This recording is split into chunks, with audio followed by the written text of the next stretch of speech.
সব mobile company যখন 5G নিয়ে ব্যস্ত তাহলে টেকনো কেনই বা পিছিয়ে থাকবে। গত পরশু অর্থাৎ 8ই ফেব্রুয়ারি টেকনো তাদের 5G ফোন ইন্ডিয়ার বাজারে লঞ্চ করেছে, আর তা হলো টেকনো পোভা 5G। এই ফোনটি অলরেডি নাইজেরিয়ার বাজারে বেশ কিছুদিন আগেই লঞ্চ করা হয়েছে। যেহেতু এই ফোনটি ইন্ডিয়ার বাজারে লঞ্চ করা হয়েছে, তাই বাংলাদেশের বাজারেও এই ফোনটি অফিসিয়ালি লঞ্চ করার সম্ভাবনা রয়েছে। সো আর কথা না বাড়িয়ে ভিডিওতে চলে যাওয়া যাক। Hey guys, Rahat here, welcome to Tech Anchor Point. আপনি যদি আমার চ্যানেলে নতুন এসে থাকেন তাহলে সাবস্ক্রাইব করে পাশে থাকা বেল আইকনে প্রেস করতে ভুলবেন না। আর যদি অলরেডি সাবস্ক্রাইব করে থাকেন, থ্যাংক ইউ সো মাচ। বরাবরের মতো প্রথমেই শুরু করছি এই ফোনটির বিল্ড কোয়ালিটি এবং ডিজাইন সম্পর্কে। বিল্ড কোয়ালিটির কথা বলতে গেলে এর ব্যাগে ইউজ করা হয়েছে প্লাস্টিক এবং সাইডে প্লাস্টিক ফ্রেম দেওয়া হয়েছে। তাছাড়া ফ্রন্টে গ্লাসের প্রোটেকশন দেওয়া হয়েছে, তাই বিল্ড কোয়ালিটি ঠিকঠাক দেওয়া হয়েছে। আর ডিজাইনের কথা বলে এর ব্যাগে টপ লেফটে রেক্ট্যাঙ্গেল শেপের উপর ট্রিপল ক্যামেরা সেটআপ দেওয়া হয়েছে, তার পাশে এলইডি ফ্ল্যাশ দেওয়া হয়েছে। আর ক্যামেরা সেটআপের ঠিক নিচে টেকনো পোভা 5G ব্র্যান্ডিং দেওয়া হয়েছে। এছাড়া ফ্রন্টের টপ সেন্টারে পাঞ্চ হোল দেওয়া হয়েছে। আর ফোনটিতে বেজেল এবং চেইন দুটোই ভালোভাবে নিয়ন্ত্রণ করা হয়েছে।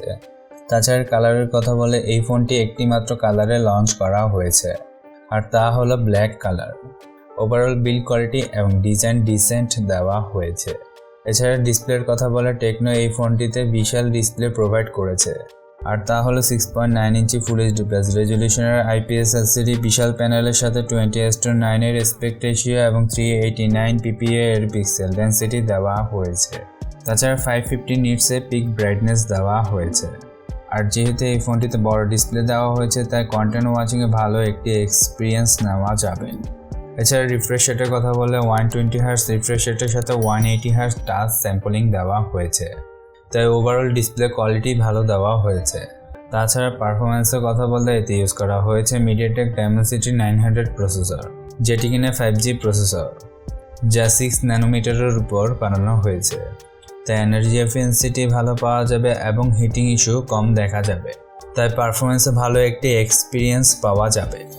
আর CPU পারফরমেন্সের কথা বলে 2.4 GHz পিক লার্জ পিকের সাথে দুটি A78 এবং 6টি A55 এর কোর্স পাওয়া যাবে।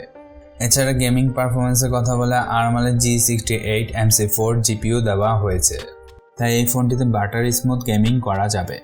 আর সারপ্রাইজলি এই ফোনটিতে LPDDR5 এর RAM এবং UFS 3.1 এর স্টোরেজ দেওয়া হয়েছে।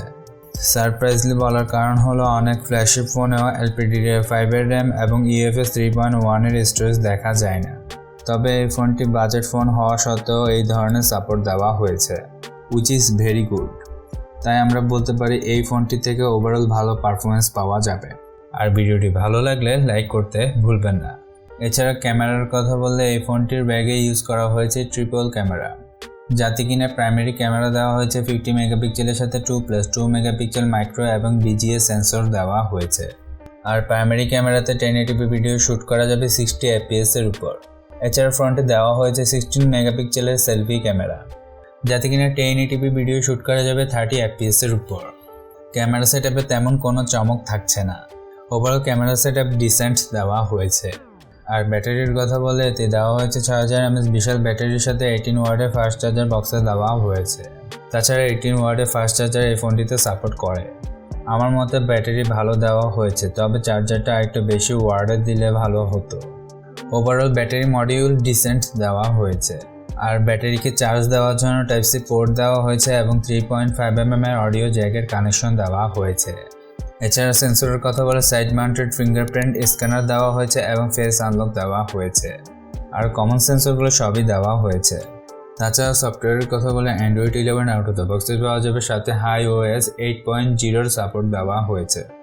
আর iOS এর সফটওয়্যার এক্সপিরিয়েন্স তেমন ভালো না, এই ফোনটিতে হালকা বাগস এবং অ্যাডস দেখা যেতে পারে, তবে টেকনো তাদের সফটওয়্যারকে দিন দিন আপডেট করছে। আস্তে আস্তে এসব প্রবলেম সফটওয়্যার আপডেটের মাধ্যমে সলভ হয়ে যাবে। এছাড়া স্পিকারের কথা বলে এই ফোনটিতে সিঙ্গেল স্পিকার দেওয়া হয়েছে। আর সিম স্লটের কথা বলে এতে ডেডিকেটেড মাইক্রো এসডি কার্ডের সিম স্লট দেওয়া হয়েছে, অর্থাৎ এতে দুটি সিম এবং একটি মাইক্রো এসডি কার্ড ইউজ করা যাবে। এছাড়া ভেরিয়েন্টের কথা বলে এই ফোনটি একটি মাত্র ভেরিয়েন্টে ইন্ডিয়ার বাজারে লঞ্চ করা হয়েছে, আর তা হলে 8GB RAM এবং 128GB স্টোরেজ। তাছাড়া এই ফোনটিতে এক্সট্রা 3GB ভার্চুয়াল র্যামের সাপোর্ট দেওয়া হয়েছে। অর্থাৎ এই ফোনটিতে মোট 11 জিবি র্যামের সাপোর্ট পাওয়া যাবে। আর এই ফোনটির প্রাইজের কথা বলে এই ফোনটি 20,000 রুপিতে ইন্ডিয়ার বাজারে লঞ্চ করা হয়েছে। সো ফোনটির প্রাইস এবং স্পেসিফিকেশন বিবেচনা করলে এই ফোনটি ইন্ডিয়ার বাজারে অনেক অ্যাগ্রেসিভ প্রাইজে লঞ্চ করা হয়েছে। তাই ওভারঅল ফোনটি আমার কাছে ভালো লেগেছে। আপনাদের কাছে ফোনটি কেমন লেগেছে তা কমেন্টস বক্সে জানাতে ভুলবেন না। তাছাড়া ভালো থাকবেন এবং সুস্থ থাকবেন, আর ঘরের বাইরে যেতে অবশ্যই মাস্ক ব্যবহার করবেন। বিদায় নিচ্ছি আজকের জন্য। দেখা হবে নতুন কোনো ভিডিওর সাথে। আল্লাহ হাফেজ।